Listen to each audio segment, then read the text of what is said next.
Not all numbers are born for the balance sheet. Some are born to bring a smile.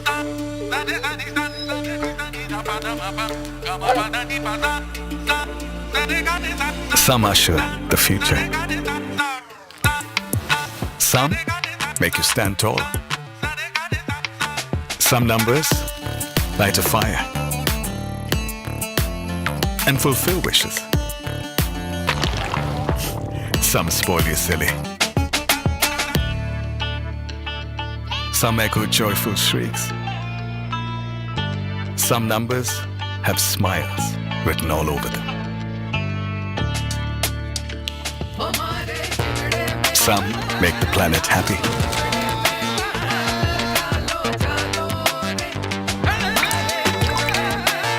Some make the planet healthy.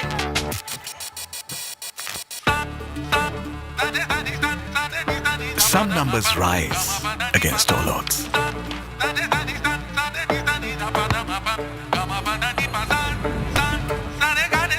Some are made for dreams. Not all numbers are born for the balance sheet.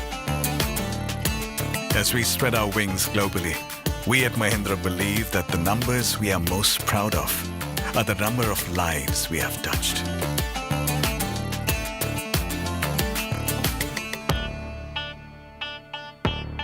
Mahindra, together we rise.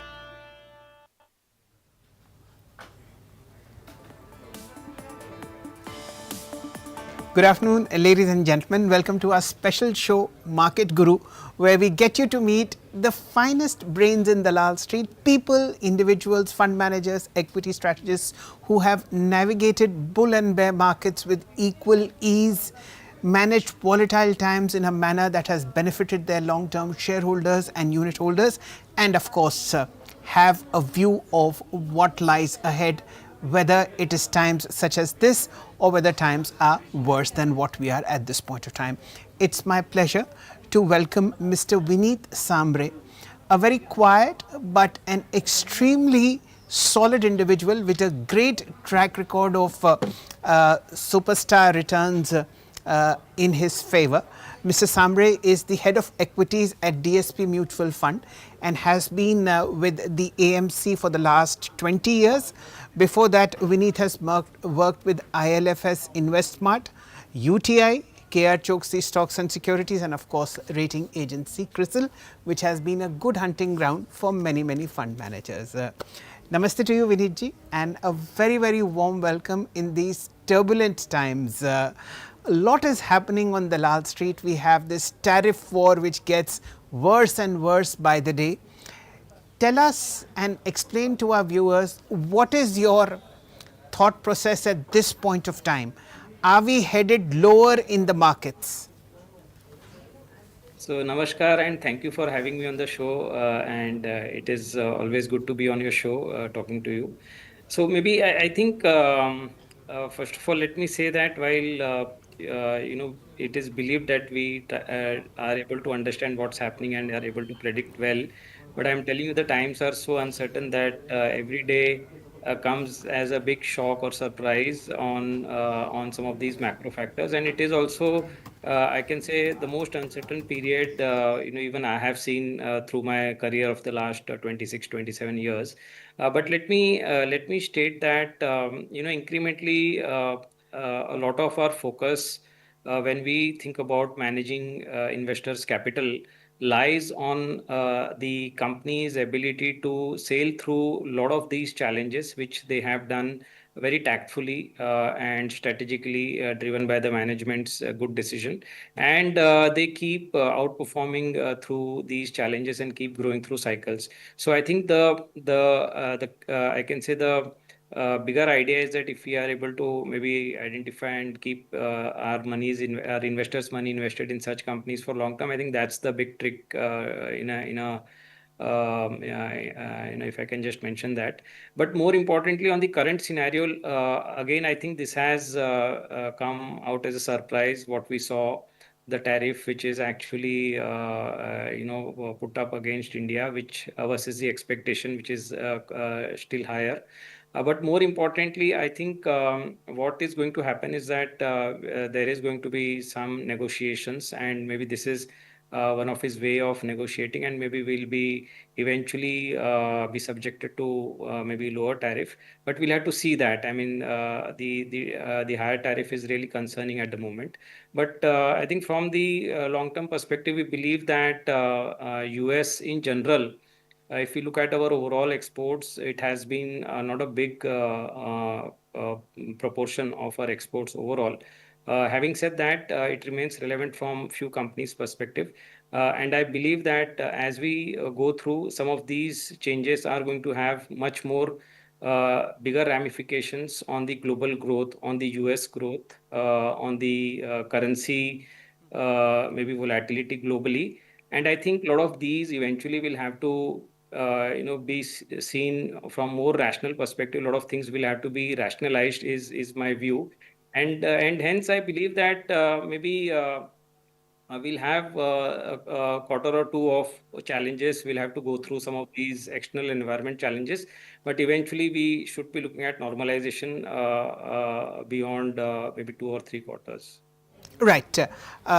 Just as they say, it's the volatile time which sort of decides top star fund manager from the also ran.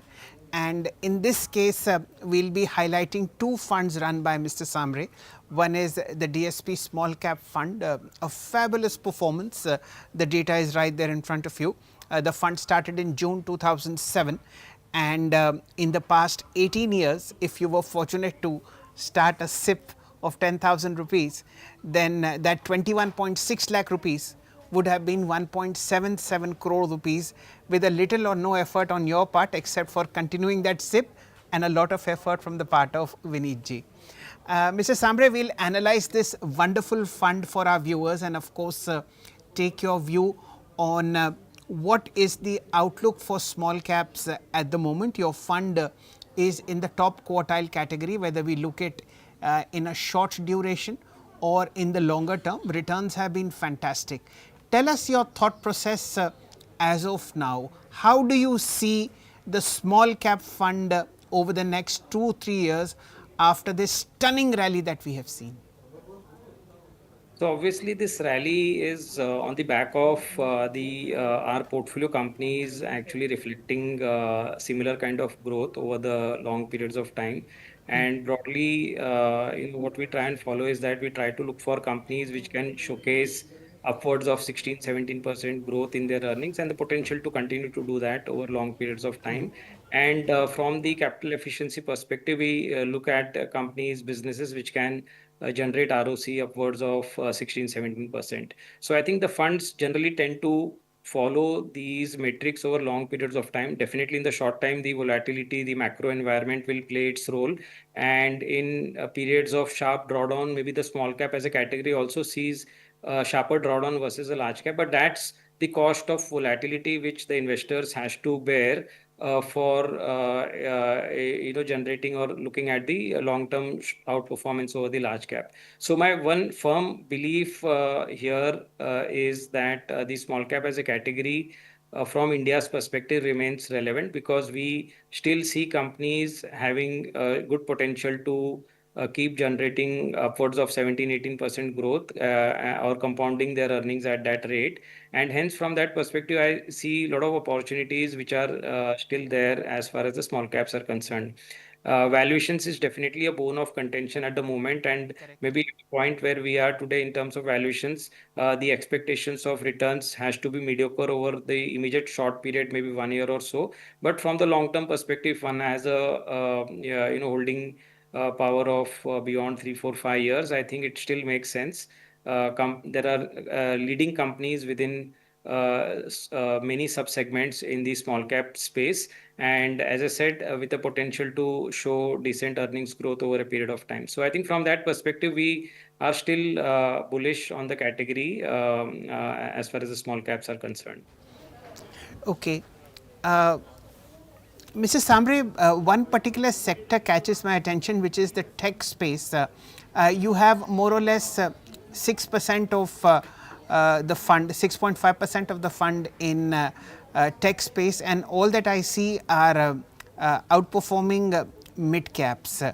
At this point of time, would you share with us your view on how do you see the Indian large cap technology companies, and where do you think they are headed against this backdrop of increased emphasis on artificial intelligence, attrition rates rising, hiring sort of stagnating or in fact going lower, and of course now companies looking at shedding some weight as far as their employee costs are concerned?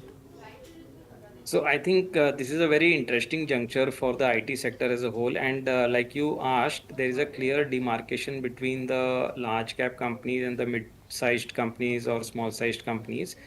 Specifically, it is to do with the the AI being at the forefront in terms of the technology platform. And here, what we are observing is that the ability of the small and mid-sized companies to pivot and maybe garner a better markets or better business from the AI's perspective is actually much better, and that has been reflected in terms of the earnings growth which the mid and small sized IT companies are showing. We are clearly seeing that the mid-sized and the small-sized IT companies have outperformed their large cap counterparts, and I believe that this is something which is bound to continue going forward. But there is on the point of the employer addition, I believe that a lot of the companies are seeing the benefit of the AI, and they are being slightly more conservative in terms of the hiring today. But as the volumes of business grows, eventually, my judgment is that the business will also grow. And once they have the better visibility, once the spending visibility improves in the developed markets like US and Europe, I think the hiring should also maybe begin. But I think this is something which we'll have to watch and see, because the debate is still on about the benefit of IT and its more deflationary impact as far as the employees are concerned. So maybe we'll have to see. But my belief is that the volumes of work will increase, and eventually we'll need more people. Maybe the skill set required will be different, and that is something which the companies will have to sort of take into consideration. Right. Viniji, in the last 6 months or so, especially in the small cap fund, have you added any new stocks amongst top 10, or are you just sort of navigating the market by sort of adding or subtracting existing holdings? What is your thought process? Actually, in the last maybe 6 months or even slightly longer period, largely it has been addition to some of our existing Correct. positions, where we saw that incrementally the companies are seeing the benefit of margin expansion, growth, the cycles turning in their favor, and those companies is what where we have actually looked to add. There were companies in the let's say the power equipment engineering categories where we had seen them seeing some correction in the last 2 or 3 quarters because of some challenges in terms of the results, but that we actually took as an opportunity to double down on our position into some of those companies, and I think few of those have started doing well for us. For example, I will not name, but the top auto ancillary small sized company which we have as a top holding, they have done well in terms of their business. They have been sustaining the growth, improving margins, and that has played off well. Likewise, some of the food businesses we own, the jewelry businesses we own, I think a lot of them have seen business turning around. Many of them have seen expansion coming through, and the benefits of that should accrue going forward. So I think we are definitely trying to look for companies where we see visibility of growth either inflecting, or the growth is going to be a factor of their margins becoming better. So I think that has been the areas where we have increased our exposures.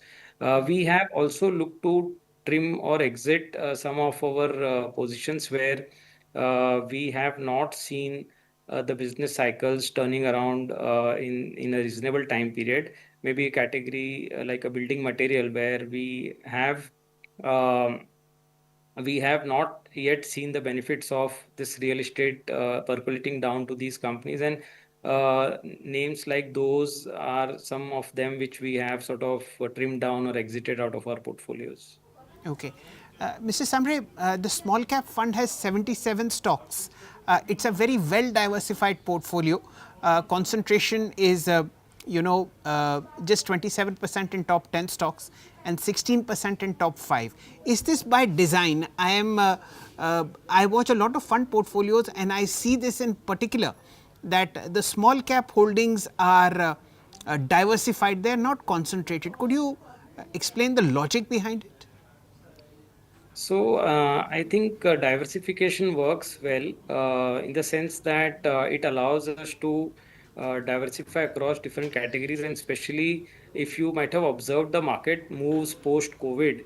There has been very fast sectoral rotations, and it was very difficult to maybe capture these sectoral rotations on a timely basis. So I think it is always advisable to have more diversified kind of an exposure where one is not really taking a concentrated view on few sectors which may or may not outperform given how the current environment we are operating in, which is a very uncertain kind of an environment. So I think from that perspective, that is one aspect. The second aspect is that if we look at a lot of these sub segments where we have invested into, I think the good part is that we are able to identify opportunities within each of these sub segments, and as India is actually growing in terms of its GDP and the whole macro growth which is taking place because of maybe government driven spends, and now consumption eventually should pick up. I think there is a lot of activity, or there is a lot of optimism which is also there within. I mean, this growth is percolating down to some of the mid-size and small-size companies as well, and many of these companies are able to outperform in a significant manner because of maybe their leadership in terms of their brands, distribution, cost leadership. So I think we find opportunities across many sub-segments, and that allows us to keep the portfolios more diversified and also reduce the risk to that extent. My last question on the small cap fund, the cash call is still somewhere like 7%, and if you see the AUM, that's about 17,000 crores, 17,126 to be precise. Is this something that you are looking forward to raise given the volatility in the market, or are you looking to deploy? So actually, I think we'll somewhere close to remain in the range of between 5 to 7 or 8% kind of a cash position, depending upon at some. These are mostly very stock specific calls. We may be booking out out of a few names, and then before we deploy, maybe the cash is lying there and waiting for right opportunity maybe. So because these are uncertain times, the results have not been so great, and we believe that in an earnings scenario where results are still disappointing, there are downgrades which are taking place. This is also a good scope of opportunity which comes during this volatility, and which is where we want to use this cash to deploy. So we are not in a hurry to deploy. I think through the result season this quarter and maybe next quarter, we may look to deploy some of our cash, but I think we will still remain in that between 5 to 6% kind of a range as far as the small caps are concerned. And this is more to do with the liquidity management in general, to have some buffer to meet any contingencies in terms of liquidity requirement. Okay, fair point. So that, ladies and gentlemen, was the superstar fund DSP Small Cap, where money has just been printed in the last 18 years. A 10,000 rupees SIP worth 21.6 lakh rupees over 18 years is now 1.77 crore rupees. You just see the nice smile that Vinit ji has on his face, and that, ladies and gentlemen, is a lot of hard work. कहने में बहुत आसान लगता है कि आप 20.4% CAGR दिखा रहे हैं साल दर साल, लेकिन इसको करने के लिए बहुत ही हिम्मत और बहुत ही जिगरा और जज्बा चाहिए. Viniji, we will just shift gears and now do a fund view on DSP Mid Cap Fund. This, of course, is launched in November of 2006, 15.4% CAGR since then. About 20,000 crore rupees is the AUM, and a 17% CAGR comes in the last 18 years. Same 21.6 lakh rupees is now 1.21 crore rupees. However, there hides an issue in this fund. Viniji, we can't win them all. And sometimes the market cycle proves us to be on the wrong foot. DSP Mid Cap Fund's returns will be there on the screen. There is an underperformance with the index and with the peer set as well, Viniji. How do you explain this? And because this is now continuing for 1 or 2 years, 3 years, is there a game changing event that you're looking forward to? What is your thought process now? So I think definitely this has to do with the style, with the framework which we have followed, and I think the only thing I can say is that we have remained disciplined through time in terms of what kind of business we want to own and what kind of business we don't want to own. Now, this is typical of fund managers who have been you might have observed who have been very focused on a specific style, and when the market phase changes, that's where they also actually see some of these underperformance, and it can sustain for a period of time till the time the market cycle doesn't change back again. So I would say a large part of our underperformance started happening post COVID. 21 was the big underperforming year for us, and progressively every year, we have been able to arrest the level of underperformance. I won't say that we have not underperformed, but we have been able to progressively reduce the level of underperformance, but not have been able to still surpass our expectation of beating the benchmark, which is our objective, and we are very, I can say, in a very dedicated manner, we are trying to tackle that. It has been a slow grind, but the market cycle has somewhat taken us by surprise in terms of what sectors, what companies are doing well. But anyways, now I think what the other observation has been that in the last 3 4 years, some of the inferior quality businesses also did well. But now the times are changing again. We observe that as the earnings themselves become more challenging to come by, the money is again sort of going likely to go back to the quality as the framework, and which is where we have stuck to in terms of our style.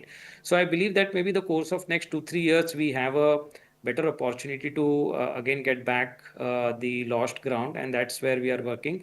There are some not very significant, but some changes we've also done as far as our coverage of businesses and companies are concerned, just to maybe not have many of the businesses outside our coverage, which was also one of the factors.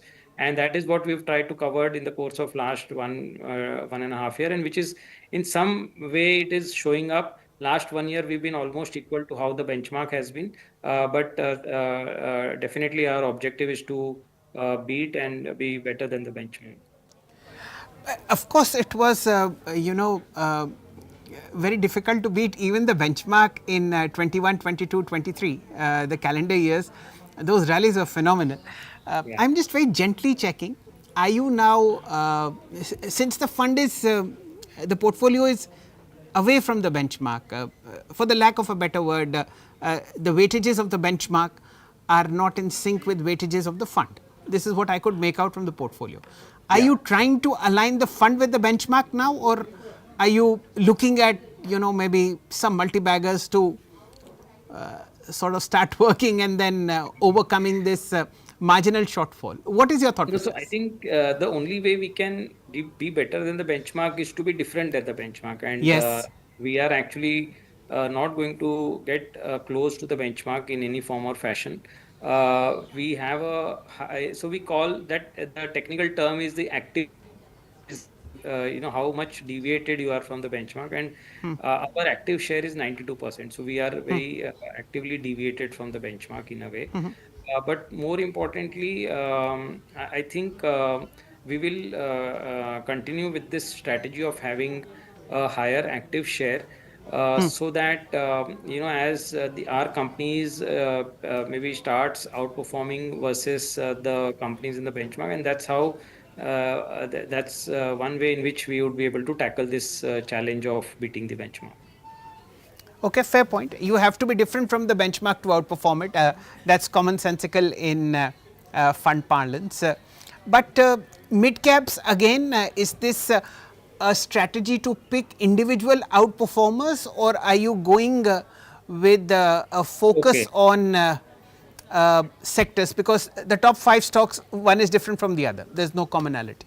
In No, no, fact, you're there's right. no commonality in the Yeah. top 10. I understand. So that's a fair, yeah, it's a fair question. So I think what we're trying to do is more bottom up. You're right. We're trying to be more bottom up in terms of the ideas, and maybe trying to look for having exposure to ideas where we see the business cycles turning around in their favor, and some margin of safety in terms of valuations, and that's where we would want to have higher exposures versus where we see the business cycles picking out, the valuations being in the top. Those will see money being taken out of them to fund some of them where we see the business cycles turning in favor. So maybe like for example, you'll observe that let's say once the interest rates are cut, maybe 2 quarters down the line, we'll see some of the lending businesses would start doing well. As of now, I think they are in midst of a slow grind, but eventually they should see the benefit. So I think we are looking for those businesses where the visibility of turnarounds are better, and that's where we would want to take our exposure slightly higher to be maybe better than the benchmark. Mrs. Sambre, in the backdrop of this FTA agreement with the UK, which took its own sweet time in coming, there was this view that textile stocks would do well, liquor stocks would do well, auto stocks would do well. Now, 15 days later, you have this problem of tariffs with the world's largest economy, and typically these 3 sectors have been hit on the chin.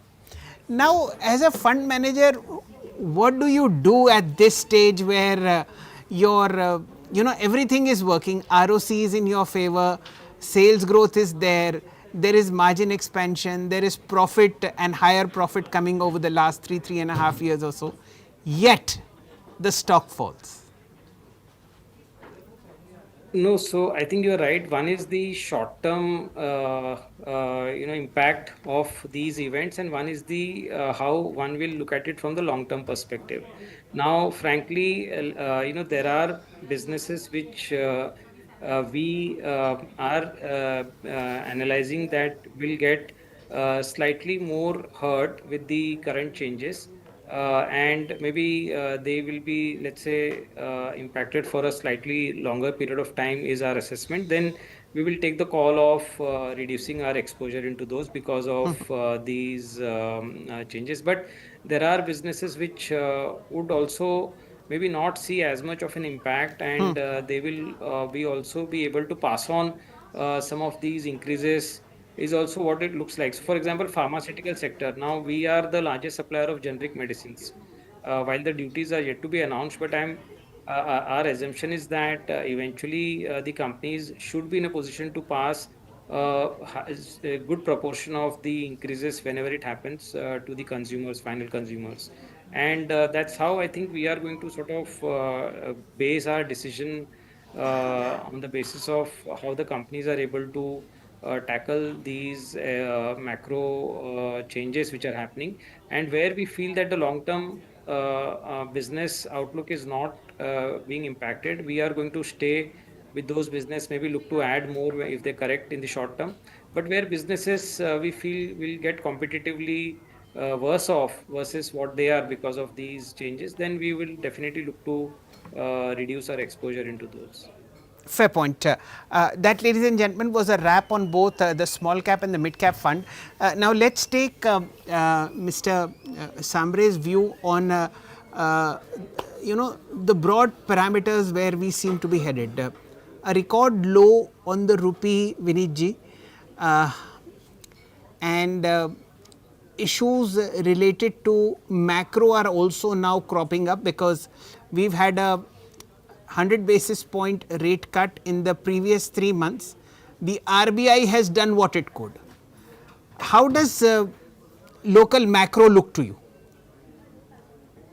I think first of all, when we look at the our own domestic economy, we are going through a slow phase at the moment, and both from the GDP viewpoint and also from the corporate earnings viewpoint, we are witnessing that the companies have clearly shown have clearly seen moderation in terms of their earnings growth.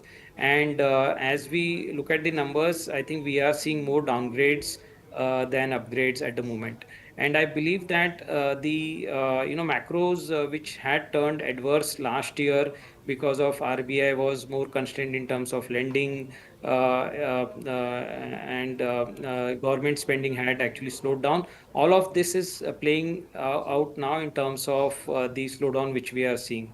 But again, if we go back 5 and 6 months, where the RBI's view has changed, they have cut the interest rate by 100 basis point. There is a tax benefit which has also come. I believe that all of these will also play out positively. So some of these positive macro changes will eventually feed into the corporate sector earnings growth, but it could take time. Maybe towards the end of this year is what our belief and anticipation is. And in the meantime, we also have a low base which is also getting created. So 4 quarters of low growth, and then all the macros positives will start benefiting, and then the low base impact will also be there. So I feel that we should be, I think, slightly better off towards the end of this year. That is number one. On the rupee, I believe that because of what is happening globally, there will be currency volatility not only in India but I think across the world. And to maybe to counter some of these higher tariff rupee depreciation will also mean maybe an offsetting kind of a thing for the exporters as well. But I would say the currency volatility is going to remain high because of what's happening globally, and we'll have to see how it actually pans out. But more importantly, I'm more worried about our earnings growth, and the expectation is that towards the end, we should see normalization. If we don't, then that's a bigger risk as far as the market's valuations are concerned today. And generally these days, are you more hopeful when you come to the office? I mean, stock picking and checking screeners, or it's getting difficult trying to put one tweet after another what Mr. Trump is doing, and making our lives miserable in journalism as well as financial markets? Thankfully for me, I think this has always been so. This is something which I like, and hence coming every day in the last 26, 27 years has never been a dull moment. It is always interesting, and you will always find opportunities, is what I feel. On that very, very hopeful and bullish thought, we'll draw to a close, Vinit ji. Thank you so much for this very interesting conversation, and I hope that DSP Mid Cap Fund comes back on its rails as soon as possible, and that the Small Cap Fund does wonders as it has continued to do so in the past 2.5, 3 years. Thank you for your time, sir. Thank you. Thank you so much. That, ladies and gentlemen, was Mr. Vinit Sambre, Head of Equities at DSP Mutual Fund. He manages 2 schemes, the Small Cap Fund, which is in the Superstar category, and the Mid Cap Fund, trying to undergo a metamorphosis. Things like these happens in the market. You think of something that doesn't work, and then you again go back to the drawing board, hoping that the new stock pick will work. But really fantastic job on the Small Cap Fund. Again, I'll request the PCR to show the CAGR returns. If you were lucky to have a 10,000 rupees SIP in DSP Small Cap Fund when it was launched in June 2007, remember June 2007 was a critical month in the global financial crisis. The world had started to unravel, and if I go back in time, I am sure the 10 rupee net asset value of DSP Small Cap Fund would have actually slipped below par, and from then to come all the way up to 217 rupees is what fairy tales are made of, ladies and gentlemen. This fairy tale can also be your fairy tale if you do a good systematic investment plan in the quality funds that we often suggest on our show. Thank you for watching.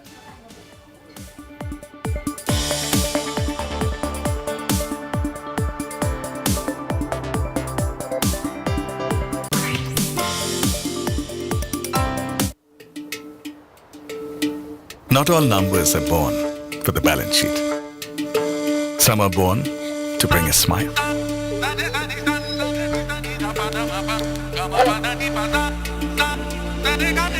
Some usher the future. Some make you stand tall. Some numbers light a fire and fulfill wishes. Some spoil you silly. Some echo joyful shrieks. Some numbers have smiles written all over them. Some make the planet happy.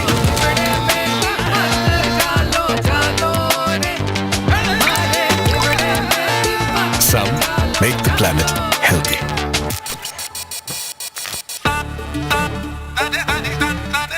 Some numbers rise against all odds.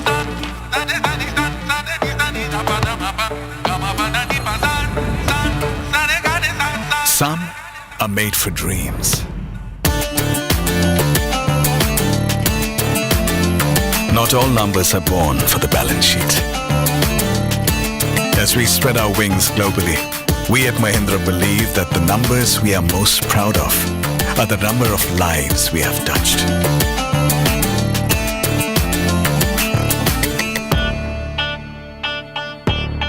Mahindra, together we rise.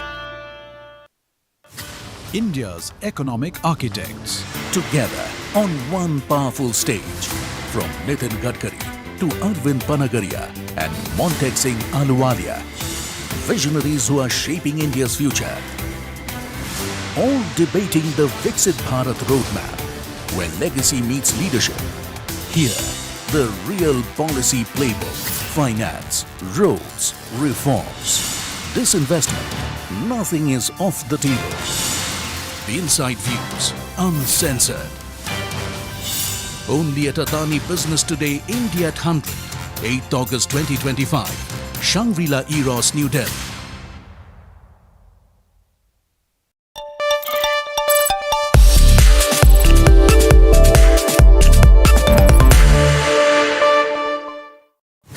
India's economic architects, together on one powerful stage. From Nitin Gadkari to Arvind Panagaria and Montek Singh Ahluwalia, visionaries who are shaping India's future. All